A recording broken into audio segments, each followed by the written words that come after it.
الحمد لله نحمده ونستعينه ونؤمن به ونتوكل عليه ونعوذ بالله من شرور أنفسنا ومن سيئات أعمالنا من يهده الله فلا مضل له ومن يضلل فلا هادي له وأشهد أن لا إله إلا الله وحده لا شريك له وأشهد أن محمدا عبده ورسوله أرسله بالهدى ودين الحق ليظهره على الدين كله ولو كره المشركون اللهم صل على محمد وعلى آل محمد كما صليت على إبراهيم وعلى آل إبراهيم إنك حميد مجيد اللهم بارك على محمد وعلى آل محمد كما باركت على إبراهيم وعلى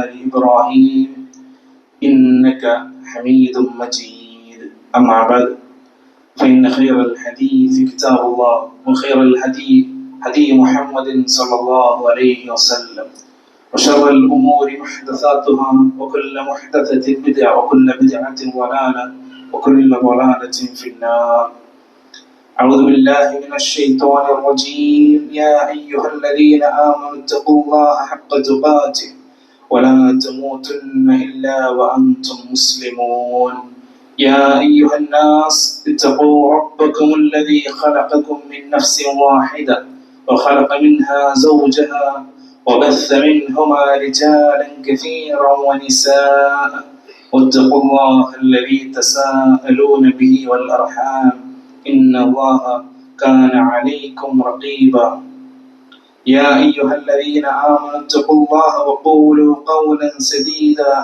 يصلح لكم أعمالكم ويغفر لكم ذنوبكم ومن يطع الله ورسوله فقد فاز فوزا عظيما الله أكبر الله أكبر الله أكبر لا إله إلا الله الله أكبر الله أكبر ولله الحمد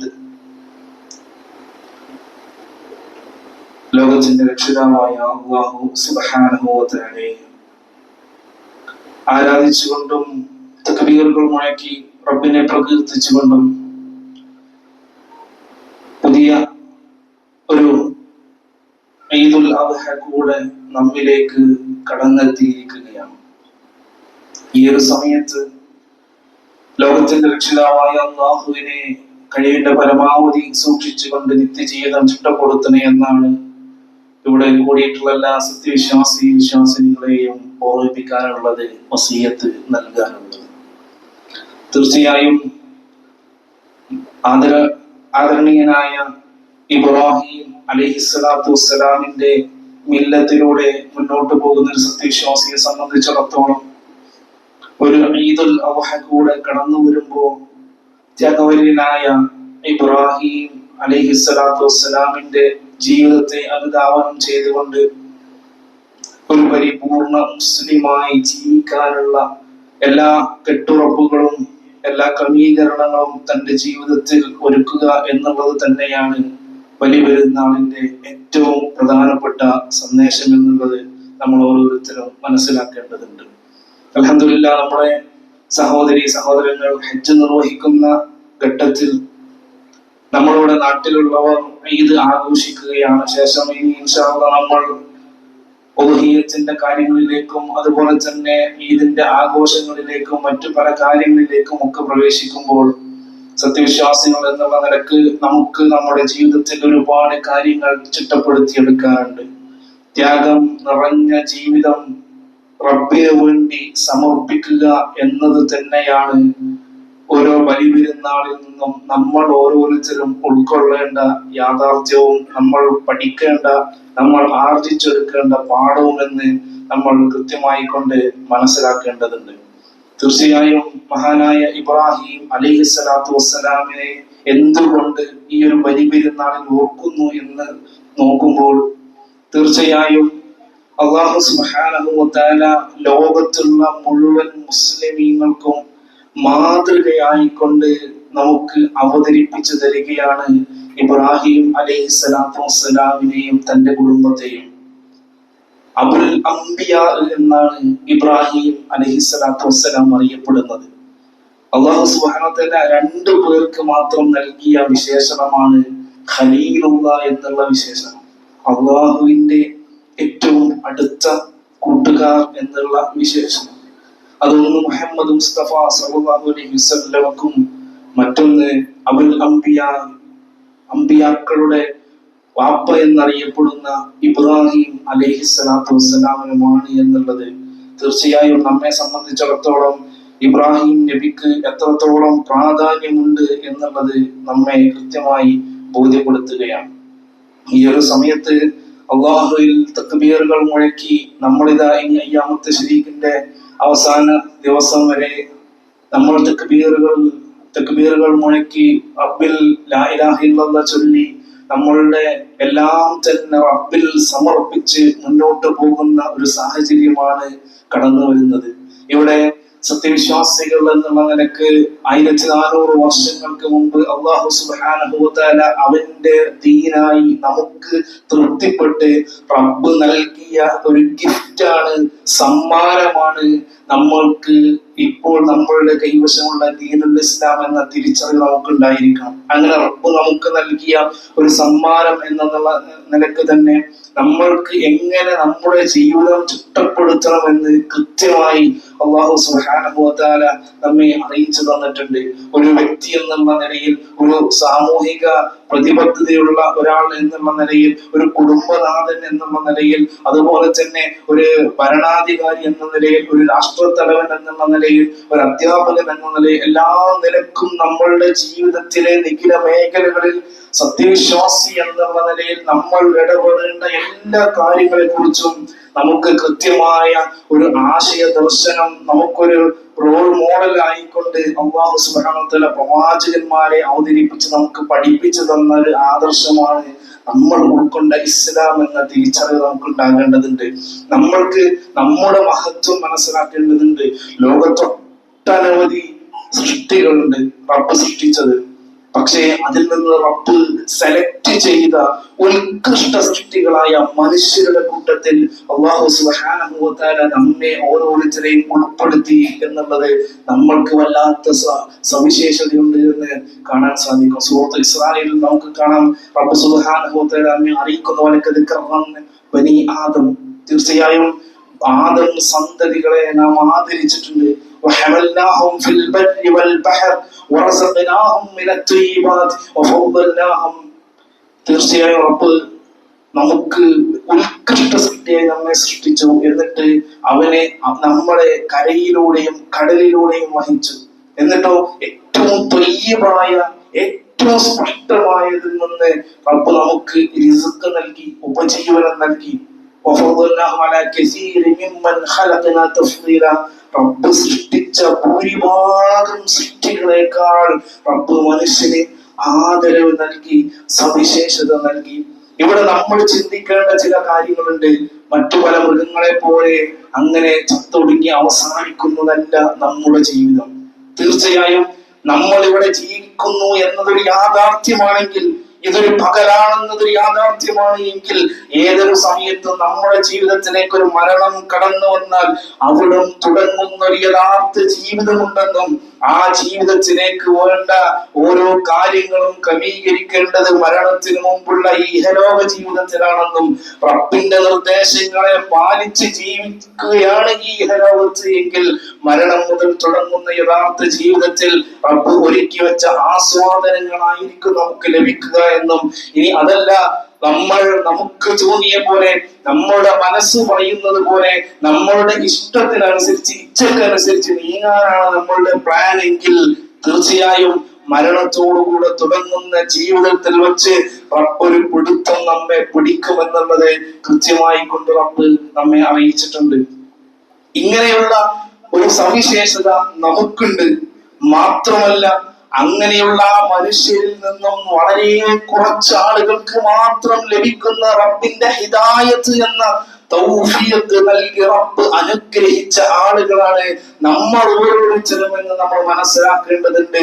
നമ്മളെ മുസ്ലിമാക്കി മാറ്റി എന്നുള്ളതാണ്. നമ്മൾ സത്യവിശ്വാസികളായി മാറി കോടാനക്കോടി കണക്കിന് മനുഷ്യർ ഈ ഭൂമി ലോകത്തെ ജനിച്ചു മരിച്ചുപോയി, ഇപ്പോഴും ജീവിച്ചിരിക്കുന്നു, ഇനിയും ജനിക്കാനിരിക്കുന്നു. പക്ഷേ അവരിൽ കുറച്ചാളുകൾക്ക് മാത്രം ലഭിച്ച വലിയ സൗഭാഗ്യമാണ് ഹിദായത്ത് എന്നുള്ളത്. അത് റബ്ബ് നമുക്ക് ഓരോരുത്തർക്കും നൽകി അനുഗ്രഹിച്ചു. നമ്മൾക്ക് സിറാത്തുൽ മുസ്തഖീമിലൂടെ നടക്കാനുള്ള ഒരു അവസരം റബ്ബ് സുബ്ഹാനഹു വ തആല തൗഫീഖ് നമുക്ക് നൽകി. എന്നാൽ അവിടെ തീർന്നില്ല. നമ്മൾ നോക്കിയേ, മുസ്ലിമീങ്ങളുടെ കൂട്ടത്തിൽ പലതരത്തിലുള്ള മുസ്ലിമീങ്ങളുണ്ട്. കാനേഷ് മുസ്ലിം എന്താണ്, പേരിലെ മുസ്ലിമാണ്, പക്ഷേ ജീവിതത്തിൽ ഇസ്ലാമില്ലാത്ത ഒരുപാട് ആളുകൾ. ഏറ്റവും പ്രധാനം ഇസ്ലാമിന്റെ അടിത്തറ എന്നുള്ളത് തൗഹീദാണ്. എന്താണ്? റബ്ബിനെ മാത്രമാക്കുക, റബ്ബിനെ ഏകനാക്കുക. ഏത് കാര്യത്തിലാണ്? അല്ലാഹുവുമായി ബന്ധപ്പെട്ട എല്ലാ കാര്യത്തിലും അല്ലാഹുവിനെ ഏകനാക്കുക. റബ്ബിന് തുല്യന്മാരെ കൽപ്പിക്കാതിരിക്കുക, റബ്ബിന് സമന്മാരെ കൽപ്പിക്കാതിരിക്കുക. അല്ലാഹുവിനെ കണക്കാക്കേണ്ട വിധത്തിൽ അല്ലാഹുവിനെ കണക്കാക്കുക.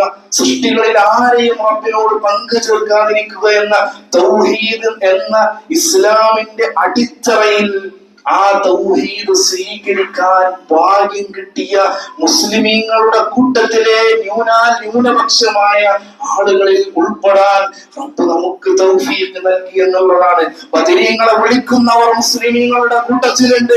ജാറത്തിൽ പോയി അവിടെ പൂജ നടത്തുന്നവർ മുസ്ലിമീങ്ങളുടെ കൂട്ടത്തിലുണ്ട്. വിഗ്രഹങ്ങളുടെ മുന്നിൽ, ഖബറുകളുടെ മുന്നിൽ സുജൂദ് ചെയ്യുന്ന ആളുകൾ മുസ്ലിമീങ്ങളുടെ കൂട്ടത്തിലുണ്ട്. പല ജാറങ്ങളിലേക്കും പല ഔലിയാക്കളുടെ പേര് പറഞ്ഞുകൊണ്ട് അവർക്ക് പൂജകൾ അർപ്പിക്കുന്ന, നേർച്ചകൾ അർപ്പിക്കുന്ന ആളുകൾ മുസ്ലിമീങ്ങളുടെ കൂട്ടത്തിലുണ്ട്. മുദബ്ബിറുൽ ആലം അല്ലാഹു അല്ലാതെ മറ്റാരൊക്കെയോ ആണെന്ന് വാദിക്കുന്നവർ മുസ്ലിമീങ്ങളുടെ കൂട്ടത്തിലുണ്ട്.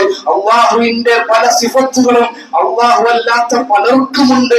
ഇന്ന ഔലിയാണ് വിമാനങ്ങൾ നിയന്ത്രിക്കുന്നത്, ഇന്ന ശൈഖിന്റെ കാരുണ്യം കൊണ്ടാണ് ഞങ്ങൾക്ക് കുട്ടികളെ ലഭിച്ചത് എന്ന് തുടങ്ങി പല രൂപത്തിൽ റബ്ബിനെ കണക്കാക്കേണ്ട ഇടങ്ങളിൽ റബ്ബല്ലാത്തവരെ കണക്കാക്കുകയും അല്ലാഹുവിനെ വിളിച്ച് പ്രാർത്ഥിക്കേണ്ടടുത്ത് അല്ലാഹുവല്ലാത്ത പലരെയും വിളിച്ച് പ്രാർത്ഥിക്കുന്ന മുസ്ലിമീങ്ങൾ ലോകത്ത് നിലവിലുണ്ട്. പേരിൽ മുസ്ലിമാണ്, പക്ഷേ റബ്ബ് അതിൽ നമ്മളെ പെടുത്തിയിട്ടില്ല. അൽഹംദുലില്ലാഹ്. നമ്മൾ വിളിക്കുന്നത് അല്ലാഹ് എന്ന് വിളിക്കേണ്ടടുത്ത് അല്ലാഹ് എന്ന് മാത്രം വിളിക്കുന്ന റബ്ബിലേക്ക് അർപ്പിക്കേണ്ടതെല്ലാം പൂർണ്ണമായി റബ്ബിലേക്ക് അർപ്പിക്കുന്ന, അല്ലാഹുവിനെ കണക്കാക്കേണ്ടടുത്ത് പരിപൂർണമായി അല്ലാഹുവിനെ കണക്കാക്കുന്ന, തൗഹീദിൽ ഉറച്ചു നിന്നുകൊണ്ട്, ശിർക്കിനെതിരെ പോരാടിക്കൊണ്ട്, വിദ്യാർത്ഥികളോട് അകന്നു നിന്നുകൊണ്ട്, റസൂലിന്റെ സുന്നത്തുകളെ ജീവിതത്തിൽ പകർത്തിക്കൊണ്ട് ജീവിക്കുന്ന തുച്ഛമായ എന്നാൽ അല്ലാഹുവിന്റെ റസൂലിന്റെ മാർഗത്തിൽ സഞ്ചരിക്കുന്ന ആളുകളിൽ അതിലും റബ്ബ് നമ്മളെ ഉൾപ്പെടുത്തി എന്നുള്ളത് വല്ലാത്തൊരു നിയമത്താണ്. റബ്ബ് നിലനിർത്തി തരുമാറാവട്ടെ. ബിദ്അത്തുകൾക്കെതിരെ ശക്തമായി പടപൊരുതേണ്ടതുണ്ട്. ശിർക്കുകൾക്കെതിരെ ശക്തമായി പടപൊരുതേണ്ടതുണ്ട്. എങ്ങനെയാണത്? വിശുദ്ധ ഖുർആൻ കൊണ്ടാണ് പടപൊരുതേണ്ടത്. എന്തുകൊണ്ട്? അത് ഇബ്രാഹിം അലൈഹിസ്സലാത്തു വസ്സലാമിന്റെ മാതൃക അതാണ്.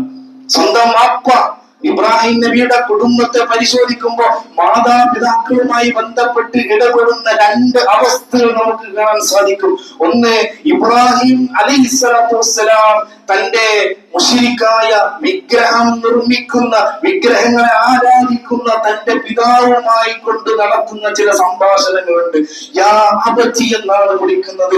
എന്റെ പുന്നാര വാപ്പ, എന്റെ പ്രിയപ്പെട്ട ഉപ്പ എന്ന് വിളിച്ചുകൊണ്ടാണ് ലിമതഅബുദു, നിങ്ങൾ എന്തിനാരാധിക്കുന്നു ഈ വിഗ്രഹങ്ങളെ, നിങ്ങൾ എന്തിനാരാധിക്കുന്നു എന്ന് ചോദിച്ച് യാ അബതി എന്ന് വിളിക്കുന്ന, സ്നേഹത്തിൽ ചാലിച്ച് ഉപ്പയെ വിളിച്ച്, എന്നാൽ ഉപ്പയുടെ ശിർക്കിനെ അംഗീകരിക്കാതെ, ഉപ്പയുടെ എല്ലാ കുഫറിനെയും മാറ്റി നിർത്തിക്കൊണ്ട്, വിഗ്രഹ നിർമ്മാതാവായ ഉപ്പയായിട്ട് പോലും തൗഹീദ് നെഞ്ചിലേറ്റിക്കൊണ്ട് എന്റെ റബ്ബിനെ മാത്രമേ ഞാൻ ആരാധിക്കൂ. ഹസ്ബി അല്ലാഹ് വ നിഅമൽ വകീൽ, എനിക്ക് എന്റെ റബ്ബ് മതി, അവനിലാണ് എനിക്ക് തവക്കുൽ ചെയ്യാനുള്ളതെന്ന് ഉറക്കെ പ്രഖ്യാപിച്ച, വീട്ടിൽ നിന്ന് തുടങ്ങിയ സമരം, നാട്ടിൽ നിന്ന് തുടങ്ങിയ സമരം അത് നീണ്ടു നിൽക്കുകയാണ് ഇബ്രാഹിം അലൈഹിസ്സലാത്തു വസ്സലാമിന്റെ. അവിടെ മാതാപിതാക്കളോട് എല്ലാ ബഹുമാനവും കാത്തു സൂക്ഷിക്കുന്നു. പക്ഷേ റബ്ബിൽ ശിർക്ക് വെക്കുന്ന കാര്യങ്ങളിൽ ഉപ്പയെ അംഗീകരിക്കുന്നില്ല. വിഗ്രഹം നിർമ്മിക്കുന്ന കാര്യത്തിൽ ഉപ്പയെ അംഗീകരിക്കുന്നില്ല. റബ്ബിനെ അല്ലാത്തവരെ ആരാധിക്കുന്ന കാര്യത്തിൽ ഉപ്പയെ അംഗീകരിക്കുന്നില്ല.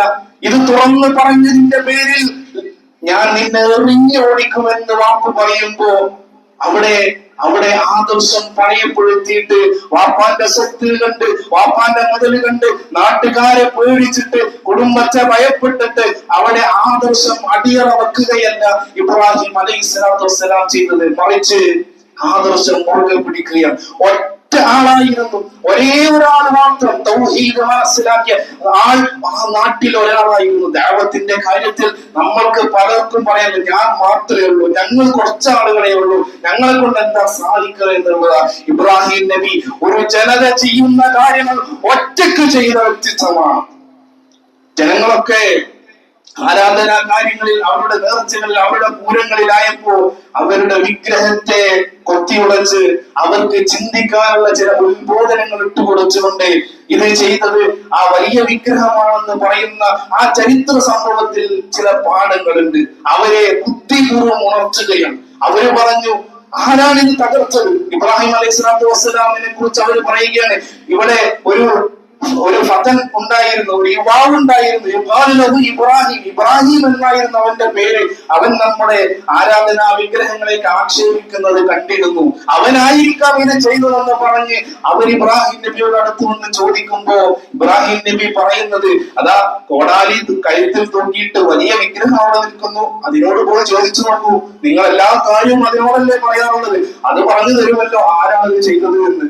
അപ്പൊ അവര് പറയുന്നവരെ അത് വിഗ്രഹമല്ലേ, അതിൽ കേൾക്കാൻ കഴിയുന്ന നിനക്കറിയൂലേ, അത് സംസാരിക്കുന്ന നിനക്കറിയൂലേ എന്ന് ഇബ്രാഹിമിനോട് ചോദിക്കുമ്പോ ഇബ്രാഹിം അലൈഹിസ്സലാത്തു വസ്സലാം പുഞ്ചിരിച്ചുകൊണ്ട് ആ സമൂഹത്തോട് പറയുന്ന വാക്കുണ്ട്, അതെ നിങ്ങൾ ഈ പറഞ്ഞത് തന്നെയാണ് എനിക്കും പറയാനുള്ളത്. ആ വിഗ്രഹം കേൾക്കുക, അതിന് പറയാൻ കഴിയൂല, അതിന്റെ അടുത്ത് നിങ്ങൾ കാണിക്ക സമർപ്പിക്കുന്ന ഭക്ഷണങ്ങൾ ഈച്ചയും മറ്റു എലികളൊക്കെ വന്ന് കഴിച്ചാൽ അവ കൊണ്ടുപോകുമ്പോ അതൊന്ന് തട്ടി മാറ്റാൻ പോലും, ആ ഈച്ചകളെ ഒന്ന് തട്ടി മാറ്റാൻ പോലും സാധിക്കാത്ത, ഒന്നിനും കഴിയാത്ത ഈ വിഗ്രഹങ്ങളോടാണല്ലോ നിങ്ങളുടെ ആവരാധിയും വേവരാധിയും നിങ്ങളുടെ പ്രയാസങ്ങളും പറയുന്നതെന്ന് പറഞ്ഞ് ആ സമൂഹത്തെ ഉണർത്താനാണ് ശ്രമിച്ചത്. ഇത് നമ്മൾ മനസ്സിലാക്കേണ്ടത്, അദ്ദേഹം ഹിക്മത്ത് പ്രയോഗിക്കുകയാണ്. ഓരോ സ്ഥലത്തും സമയത്തും സാഹചര്യത്തിനും അനുസരിച്ചാണ് ദഅവത്തിന്റെ മാർഗങ്ങൾ. എന്നാൽ അതേ ഇബ്രാഹിം അലൈഹിസ്സലാത്തു വസ്സലാമിന് തന്റെ മകനെ അറുക്കാൻ റബ്ബിന്റെ കൽപ്പന വന്ന് പിൽക്കാലത്ത് ഒരുപാട് കാലങ്ങൾക്ക് ശേഷം കാത്തിരുന്നിട്ട് കിട്ടിയ പിഞ്ചോമന പൈതലായിരുന്നു ഇസ്മായിൽ അലൈഹിസ്സലാത്തു വസ്സലാം. ആ ഇസ്മായിൽ നബിയെ അറുക്കാൻ റബ്ബ് ഉറക്കത്തിൽ ഇബ്രാഹിം നബിയോട് നിർദ്ദേശിക്കുമ്പോ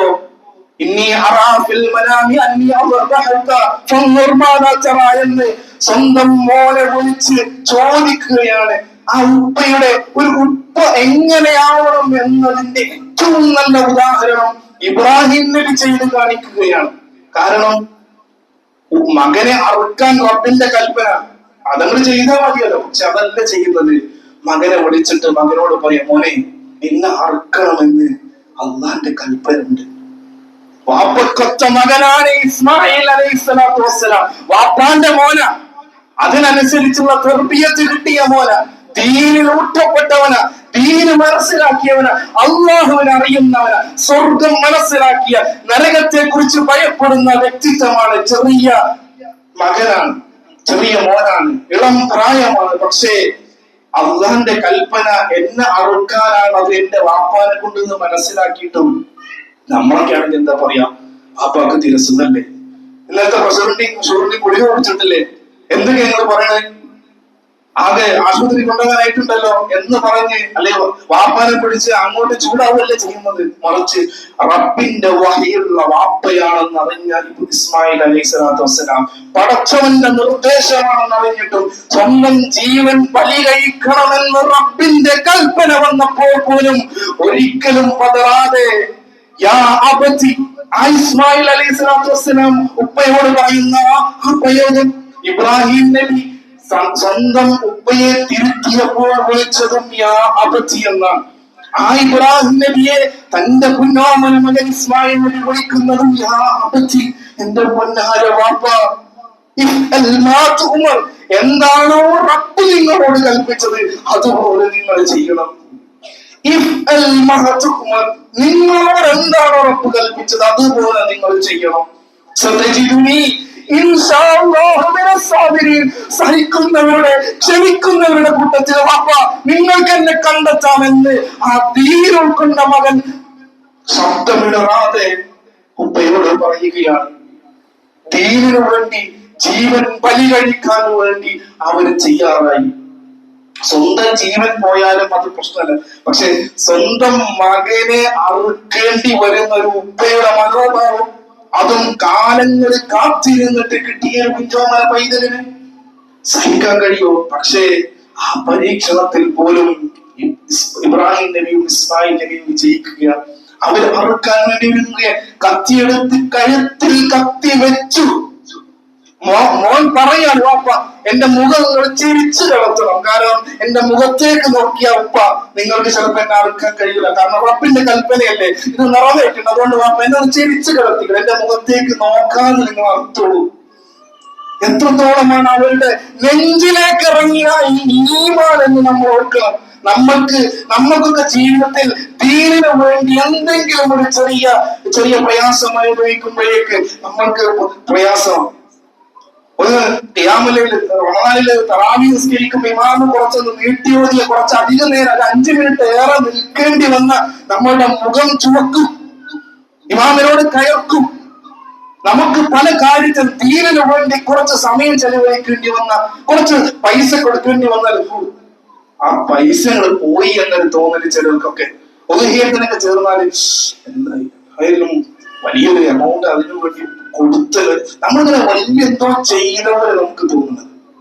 നമ്മൾ ദീനിനു വേണ്ടി പലതും ചെയ്യുമ്പോൾ നമ്മൾ കുറെ ചെയ്തു എന്നാണ് നമുക്ക് തോന്നുന്നത്. അവർക്ക് അങ്ങനെയല്ല തോന്നിയത്, അവരുടേത് എവിടേക്ക് എത്തിയിട്ടില്ല എന്ന് തോന്നിയത്.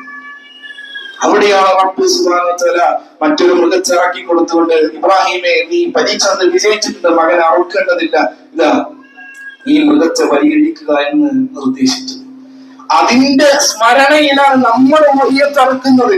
നമ്മൾ എങ്ങനെ ഉഹിയത്ത് അറുക്കേണ്ടത്? കുറച്ച് പൈസ കമ്മിറ്റിക്കാരെ ഏൽപ്പിച്ചിട്ട് അറുത്തിട്ട് അതിന്റെ ബില്ലുകൾ തരണം എന്ന് പറയാം, അതിനല്ല ഉഹിയത്ത്. ഉഹിയത്ത് എന്ന് പറഞ്ഞാൽ സ്വന്തം മകനെ ബലിയറുക്കാൻ സന്നദ്ധനായ ഇബ്രാഹിം അലൈഹി സ്വലാത്തു വസ്സലാമിന്റെ മനോഭാവം നമുക്കുണ്ടാവണം.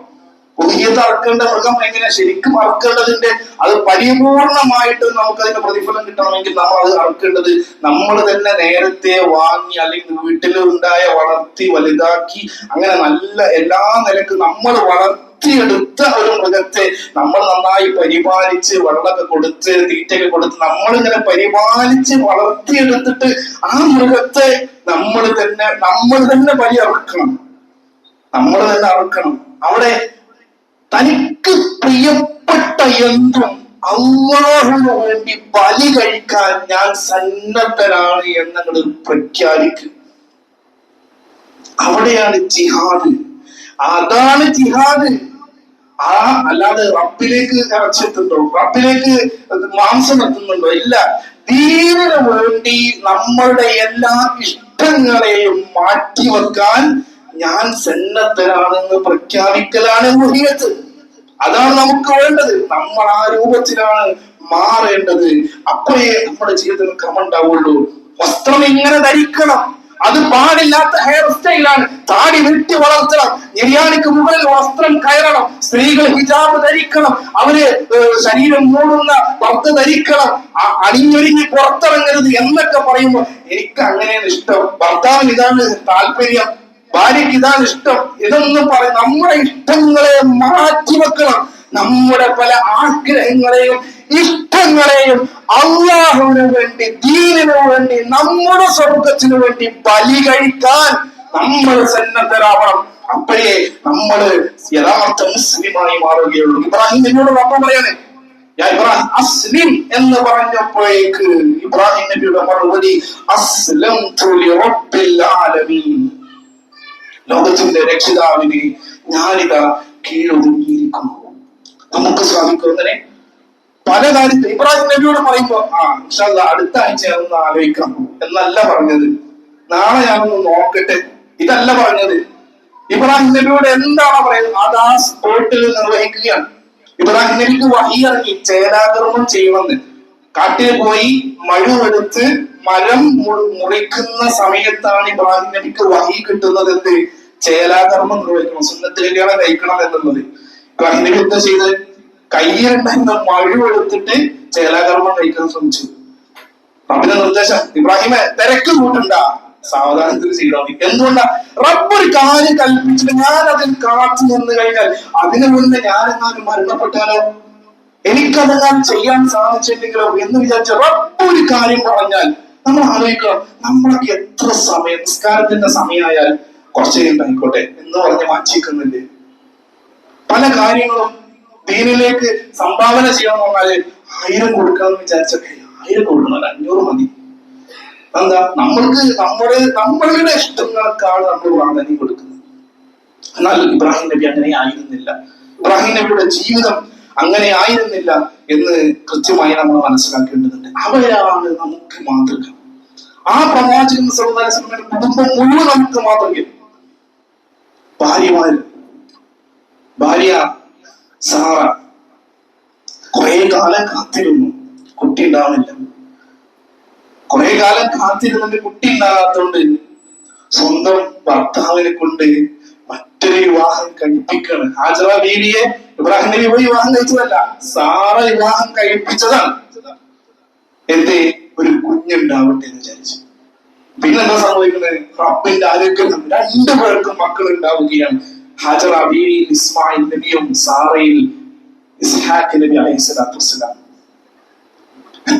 എത്ര നല്ല സുന്ദരമായ കുടുംബമാണത്. എല്ലാ നിലക്കും അവര് മാതൃകയായിരുന്നു എന്ന് നമുക്ക് കാണാൻ സാധിക്കും. അവരെല്ലാ കാര്യത്തിലും കൃത്യമായി മാതൃക കാണിച്ച ഒരു കുടുംബമായിരുന്നു. അദ്ദേഹം നൽകിയ സംഭാവന, ദീനിനു വേണ്ടി നൽകിയ ഇബ്രാഹിം നബിയോടും ഇസ്മായിൽ നബിയോടും അള്ളാഹുവിന്റെ കൽപ്പന. ഇബ്രാഹിം നബിയോടാണ് കൽപ്പന, എന്ത്? കഅബ പുതുക്കി പണിയണം. ഇസ്മായിൽ നബിയെ കൂട്ടിയിട്ട് കഅബ പുതുക്കി പണിയണം. കഅബ പുതുക്കി പണിയാനൊക്കെ ഉള്ള ഒരു അവസരം കിട്ടുന്ന പറഞ്ഞാൽ ചെറിയ കാര്യമാണോ? ഇബ്രാഹിം നബി അന്ന് പുതുക്കി പണിത കഅബ പിന്നീട് ഇതാ ഇന്ന് അടക്കം ആളുകൾ തവാഫ് ചെയ്തുകൊണ്ടിരിക്കുക. നമ്മൾ ഓർക്കണം, അന്ന് ഇബ്രാഹിം നബി പുതുക്കി പണിതുകൊണ്ട് ഇത്രയും കാലം ആളുകൾ തവാഫ് ചെയ്തതിന്റെ, ആ കഅബത്തിൽ പോയി പ്രാർത്ഥിച്ചതിന്റെ പ്രതിഫലം ഓരോരുത്തരി ഇബ്രാഹിം നബി അലൈഹിസ്സലാത്തു വസ്സലാമിന് ലഭിച്ചുകൊണ്ടിരിക്കുകയാണ്.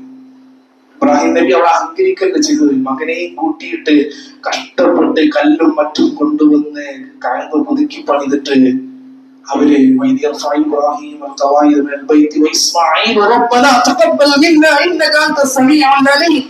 പ്രാർത്ഥിക്കുകയാണ്. കഅബ പുതുക്കി പണിതിട്ട് റബ്ബേ ഞങ്ങൾ ചെയ്തിട്ടുണ്ട് കേട്ടോ, വലിയ കാര്യമായി നമുക്കല്ല ചെയ്തു, മറിച്ചെന്താ? ഇബ്രാഹിം നബി ഇസ്മായിൽ നബി പ്രാർത്ഥിക്കുന്നത്, റബ്ബേ ഞങ്ങൾ എന്നത് സ്വീകരിക്കണേ. പടച്ചോനെ, ഞാൻ പലതും ചെയ്തു, ഞാൻ എന്നെ കൊണ്ട് ചെയ്യാവുന്ന പലതും ഞാൻ ചെയ്തു റബ്ബേ, പക്ഷെ നീ സ്വീകരിച്ചാൽ എനിക്ക് പ്രതിഫലം കിട്ടുള്ളൂ. റമദാനിൽ ഞാൻ കുറെ നോമ്പെടുത്തു, ദാനധർമ്മം ഞാൻ കുറെ ചെയ്തു, ഹജ്ജ് ഞാൻ ചെയ്തു, ഉംറ ഞാൻ ചെയ്തു, ഞാൻ സുന്നത്തുകൾ നിസ്കരിച്ചു, പള്ളിയിൽ വന്നു, പലതരത്തിൽ റബ്ബേ ദീനിനു വേണ്ടി ഞാൻ പലതും ചെയ്തു. വ്യാപാരത്തേക്ക് ഇറങ്ങി, ലഘുലേഖകൾ വിതരണം ചെയ്തു, ആളുകളെ ക്ഷണിച്ചു, പ്രോഗ്രാമുകൾ സംഘടിപ്പിച്ചു, പല രീതിയിലും സേവന പ്രവർത്തനങ്ങളിലേക്ക് ഇറങ്ങി, പലതും ഞാൻ ചെയ്തു റബ്ബേ, പക്ഷേ നീ സ്വീകരിച്ചെങ്കിൽ മാത്രമേ റബ്ബേ എനിക്ക് രക്ഷയുള്ളൂ. അതുകൊണ്ട് ഞങ്ങളിൽ നിന്ന് സ്വീകരിക്കണേ എന്നുള്ള പ്രാർത്ഥന. ഏറ്റവും അധികം കേൾക്കുന്ന, എല്ലാം അറിയുന്നവൻ നീയാണ് റബ്ബേ. ഞങ്ങളുടെ ഇഖ്ലാസിനെ കുറിച്ച്, ഞങ്ങളുടെ നിയ്യത്തിനെ കുറിച്ച് അറിയുന്നവൻ നീയാണ് റബ്ബേ എന്ന് ഇബ്രാഹിം അലൈഹിസ്സലാത്തു വസ്സലാം പ്രാർത്ഥിക്കുകയാണ്. ഇസ്മായിൽ നബിയും പ്രാർത്ഥിക്കുകയാണ്. ആലോചിച്ച് നോക്കണം. ഉപ്പ ദീനിൽ അടിയുറച്ച് നിൽക്കുമ്പോ ഉപ്പാനെ പിന്തിരിപ്പിക്കല്ല മകൻ ചെയ്യുന്നത്. ഉപ്പാന്റെ കൂടെ നിന്ന് ആ വാപ്പക്കൊത്ത മകനായിക്കൊണ്ട് എല്ലാ നിലക്കും വാപ്പയോട് ചേർന്ന് നിന്ന് ദീനിന് വേണ്ടി പ്രവർത്തിക്കുന്ന മക്കളെയാണ് നമുക്ക് കാണാൻ സാധിക്കുന്നത്. മറ്റൊരു മകനായി ഇസ്ഹാഖ് നബി അലൈഹി സ്വലാത്തു വസ്സലാം, അദ്ദേഹത്തിന്റെ മകനാണ് യാക്കൂബ് നബി അലൈഹി സ്വലാത്തു വസ്സലാം, അദ്ദേഹത്തിന്റെ മകനാണ് യൂസുഫ് നബി അലൈഹി സ്വലാത്തു വസ്സലാം. അങ്ങനെ നോക്കിയാൽ അമ്പിയാക്കളുടെ ഒരു പരമ്പര തന്നെ ഇബ്രാഹിം നബി അലൈഹി സ്വലാത്തു വസ്സലാമിന്റെ ജീവിതത്തിലൂടെ കടന്നു വരുന്നത് നമുക്ക് കാണാൻ സാധിക്കും. പ്രാർത്ഥന കൈവിടാത്ത പ്രകൃതമായിരുന്നു ഇബ്രാഹിം അലൈഹി സ്വലാത്തു വസ്സലാമിന്റെ കുടുംബം. എല്ലാ രംഗത്തും ദീനിൽ നിലനിൽക്കുന്നവരായി, ദീനിൽ അടിയുറച്ചു നിൽക്കുന്നവരായിക്കൊണ്ട് മാറാൻ വേണ്ടിയിട്ട് ഇബ്രാഹിം അലൈഹി സ്വലാത്തു വസ്സലാം അള്ളാഹുവിനോട് പ്രാർത്ഥിച്ചിരുന്നു. റബ്ബന ഇന്നി അസ്കൻതു മിൻ ദുർരിയതി ബിവാദിൻ ഗൈറ ദി സറഇൻ ഇൻദ ബൈതിക്കൽ മുഹറം റബ്ബന ലിയുഖീമുസ് സ്വലാത ഫജ്അൽ അഫ്ഇദതൻ മിനൻ നാസ് തഹ്വി ഇലൈഹിം വർസുഖ്ഹും മിനസ് സമറാത്തി ലഅല്ലഹും യശ്കുറൂൻ എന്ന് സൂറത്ത് ഇബ്രാഹിമിന്റെ 37ാമത്തെ ആയത്തിൽ നമുക്ക് കാണാൻ സാധിക്കും. അതുപോലെ തന്നെ ഒരുപാട് സന്ദർഭങ്ങളിൽ കുടുംബത്തിന് വേണ്ടി അവരെ ആരുമില്ലാത്ത ഒരു ഊഷര ഭൂമിയിൽ കൊണ്ടുവന്നാക്കി തിരിച്ചു പോകുന്ന ഇബ്രാഹിം അലൈഹി സ്വലാത്തു വസ്സലാമിന്റെ പ്രാർത്ഥന റബ്ബിൽ പരമേൽപ്പിച്ചുകൊണ്ടാണ് എല്ലാം അദ്ദേഹം നിർവഹിക്കുന്നത്. മക്കയിൽ കൊണ്ടുവന്നാക്കിയിട്ട് ചെറിയ പിഞ്ചോമ പൈതലിനെ, അമ്മിഞ്ഞ പാല് കുടിക്കുന്ന പ്രായത്തിലുള്ള കുട്ടിയെയും ആ ഉമ്മയെയും തനിച്ചാക്കി ഒരു ആരോരുമില്ലാത്ത പാറക്കെട്ടുകൾ മാത്രമുള്ള മക്കയിൽ കൊണ്ടുവന്നാക്കി തിരിച്ചു പോകുമ്പോ ഒന്നും മിണ്ടാതെ തിരിച്ചു പോവാ. കാരണം സങ്കടം സഹിക്കാൻ വയ്യായിട്ട് അവരവിടെ ആക്കിയിട്ട് തിരിച്ചു പോവാ. കുറെ വിളിച്ചു നോക്കി ആചാരം ഇബ്രാഹിം ഞങ്ങൾ ഇവിടെ ഒറ്റക്കാക്കിയിട്ട് പോവുകയാണ്. ഒന്നും മിണ്ടുന്നില്ല, തിരിച്ചങ്ങൾ പോവാണ്. സങ്കടത്തോടുകൂടെ തിരിഞ്ഞു പോവാ. ആകെ ഒരൊറ്റ ചോദ്യമേ പിന്നെ ഹാജറാബി ചോദിച്ചതുള്ളൂ, ഇത് റബ്ബിന്റെ കൽപ്പനയാണോ, അള്ളാഹു നിർദ്ദേശിച്ചതാണോ എന്നുള്ളത്. അതെ, അള്ളാഹുവിന്റെ കൽപ്പനയാണെന്ന് ഇബ്രാഹിം അലൈഹി സ്വലാത്തു വസ്സലാം കൽപ്പിക്കുമ്പോൾ ധൈര്യമായി പോയിക്കൊള്ളുക. എങ്കിൽ ധൈര്യമായിട്ട് പോയിക്കോളൂ, ഞങ്ങളെ റബ്ബ് സംരക്ഷിച്ചോളൂ. ആ ഒരു ഈമാൻ അതെന്റെ നമ്മുടെ വീട്ടിലെ സ്ത്രീകൾക്ക് ഉണ്ടാവാത്തത്, നമ്മുടെ മക്കൾക്ക് അതുണ്ടാവാത്തത് നമ്മൾ ആ രൂപത്തിൽ തർബിയത്ത് കൊടുത്ത് വളർത്തണം എന്നുള്ളത് തന്നെയാണ്. ഒരുപാട് കാര്യങ്ങൾ നമുക്ക് അതിൽ കൃത്യമായി മനസ്സിലാക്കാൻ സാധിക്കും. പിന്നീട് അങ്ങോട്ടുള്ള ആ ഒരു കാലം കഅബ ഉണ്ടാക്കിയിട്ട് ഇബ്രാഹിം നബിയോട് അല്ലാഹു സുബ്ഹാനഹു വ തആല പറയാണ്, ഇബ്രാഹിമെ നീ വിളിക്ക്. അപ്പൊ ഇബ്രാഹിം നബി ചോദിക്കാണ്, റബ്ബേ ജനങ്ങളപ്പൊ ഞാൻ വിളിച്ചാല് എങ്ങനെ, ആരാണ് അത് കേൾക്കുക? അള്ളാന്റെ കൽപ്പന ഇബ്രാഹിമെ വിളിക്കാനേ നിന്നെ ഏൽപ്പിച്ചിട്ടുള്ളൂ. നീ വിളിക്ക്. നിന്റെ വിളി ആളുകളിലേക്ക് എത്തിക്കേണ്ടത് എന്റെ ചുമതലയാണ്, അത് ഞാൻ എത്തിക്കും. നമ്മൾ ഓർക്കണം, അന്ന് ഇബ്രാഹിം അലൈഹി സ്വലാത്തു വസ്സലാം വിളിച്ച വിളിക്ക് ഉത്തരം നൽകിക്കൊണ്ട് ഇന്നും ഹജ്ജ് നിർവഹിക്കപ്പെടുന്നു, ഉംറ നിർവഹിക്കപ്പെടുന്നു. ലബ്ബൈക അല്ലാഹുമ്മ ലബ്ബൈക ലബ്ബൈക ലാ ശരീക ലക ലബ്ബൈക എന്ന് പറഞ്ഞുകൊണ്ട് തൗഹീദിന്റെ മന്ത്രം മുഴുവിട്ടുകൊണ്ട് ലക്ഷക്കണക്കിന് ആളുകൾ ഇന്നും മക്കയിലേക്ക് ഹജ്ജിന് പോകുന്നുണ്ട് എങ്കിൽ നമ്മൾ ഓർക്കണം, ഇബ്രാഹിം അലൈഹി സ്വലാത്തു വസ്സലാമിന്റെ വിളിക്ക് ഉത്തരം കിട്ടിയിട്ടുണ്ട് എന്നുള്ളതാണ്. നമ്മളോട് റബ്ബ് ദീനിൽ ഒരു കാര്യം ചെയ്യാൻ വേണ്ടി പറയുമ്പോ നമ്മൾ കൂടെ പരിപാടി എടുത്തില്ല, ആരാ അത് കേൾക്കാൻ? നമ്മൾ ഇവിടെ ഒരു പ്രോഗ്രാം ഒക്കെ വെച്ചിട്ട് അതുകൊണ്ട് ഇപ്പൊ എന്ത് കാര്യം ഉണ്ടാവുക? ഇവിടെ ജനങ്ങളൊന്നും അത് കേൾക്കൂല എന്ന് പറഞ്ഞ് നെഗറ്റീവ് അടിച്ചിരിക്കല്ല നമ്മൾ വേണ്ടത്. ദഅവത്തുമായിട്ട് അങ്ങോട്ട് മുന്നോട്ട് ഇറങ്ങുക, ദീനിലേക്ക് ക്ഷണിക്കുക എന്നത് നമ്മുടെ ബാധ്യതയാണ്. ഇനി നബി വരാനില്ല. അതുകൊണ്ട് ആ ഉത്തരവാദിത്വം റബ്ബ് ഏൽപ്പിച്ചിട്ടുള്ളത് സത്യവിശ്വാസികളായ നമ്മളെയാണ്. അതുകൊണ്ട് നമ്മൾ വിളിക്കേണ്ടവരെ വിളിക്കണം, ക്ഷണിക്കേണ്ടവരെ ക്ഷണിക്കണം, നടത്തേണ്ട പ്രോഗ്രാമുകൾ നടത്തണം, ദഅവാരംഗം സജീവമായി മുന്നോട്ട് വരണം, തൗഹീദ് ഉറക്കെ പറയണം, വിദ്യാർത്ഥികൾക്കെതിരെ പടപൊരുതേണ്ടതുണ്ട്, സുന്നത്തുകൾ ജീവിതത്തിൽ പകർത്തി നമ്മൾ മാതൃക കാണിക്കേണ്ടതുണ്ട്. എല്ലാ നിലക്കും സജീവമായി നമ്മൾ ദീനിൽ അടിയുറച്ച് മുന്നോട്ട് പോകേണ്ടതുണ്ട്. ഇപ്പോ ആളുകൾക്കൊക്കെ ഒരു ട്രെൻഡ് എന്താന്ന് വെച്ചാല് അവനവന്റെ സൗകര്യത്തിനുള്ള ഇസ്ലാമിനെ ഉൾക്കൊള്ളുക. ഇപ്പൊ വെള്ളിയാഴ്ച ഒക്കെ പള്ളിയിൽ പോവുക, പെരുന്നാളിനൊക്കെ പള്ളിയിൽ പോവുക, അങ്ങനെ ചെറിയ ചെറിയ അവനവന്റെ ഒരു പൊതുരംഗത്ത് വലിയ കുഴപ്പമില്ല എന്ന് ആളുകൾക്കിടയിൽ സ്വീകാര്യത ഉള്ള കാര്യങ്ങളിലൊക്കെ തീരെ സജീവമാണ്.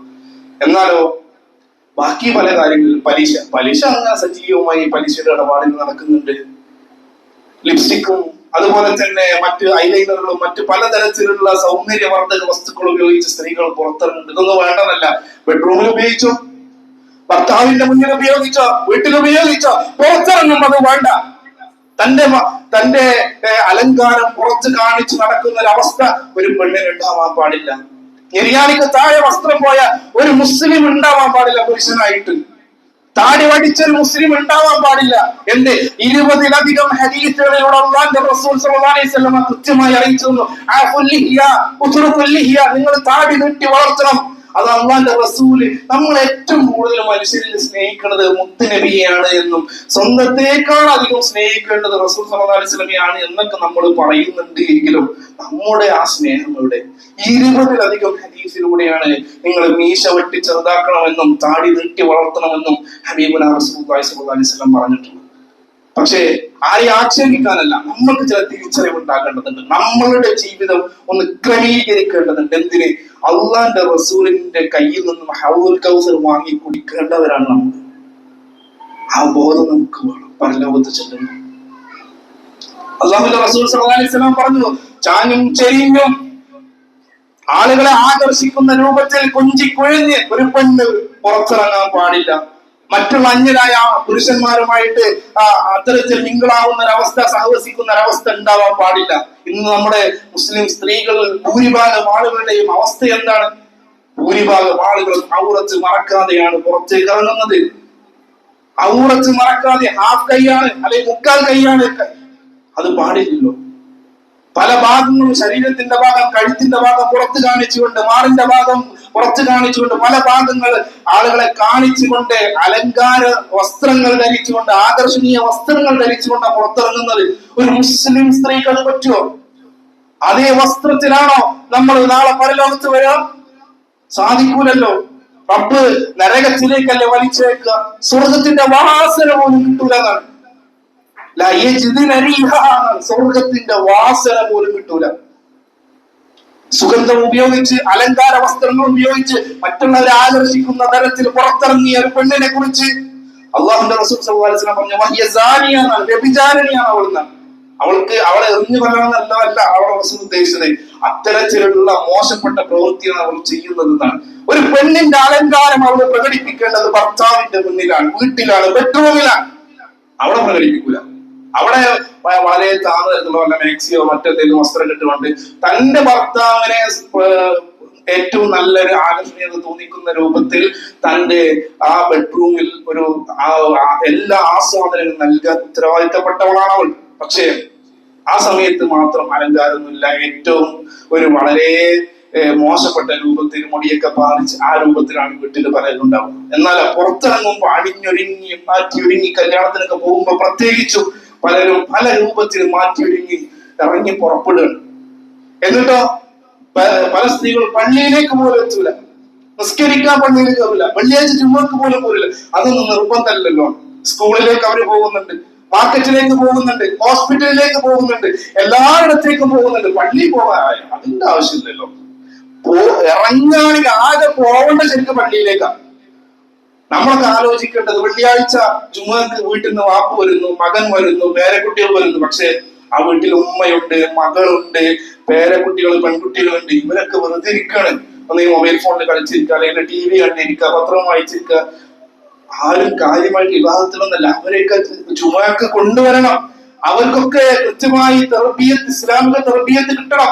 നമ്മളെല്ലാവരും, സ്ത്രീകളൊക്കെ പ്രത്യേകിച്ച്, സ്വന്തം ഇഷ്ടപ്രകാരം വീട്ടിൽ നിന്ന് ഭർത്താവ് പള്ളിയിലേക്ക് പോകുമ്പോൾ ഞാനുണ്ട് എന്ന് പറഞ്ഞ് നേരത്തെ ഒരുങ്ങി അവരുടെ കൂടെ പോരാൻ അവർ തയ്യാറാവണം. ഈ രൂപത്തിൽ ദീന് മുറുകെ പിടിച്ച് ദീനിൽ അടിയുറച്ച് നിന്നുകൊണ്ട് മുന്നോട്ട് പോരാനാണ് നമ്മൾ ഓരോരുത്തരും പരിശ്രമിക്കേണ്ടത്.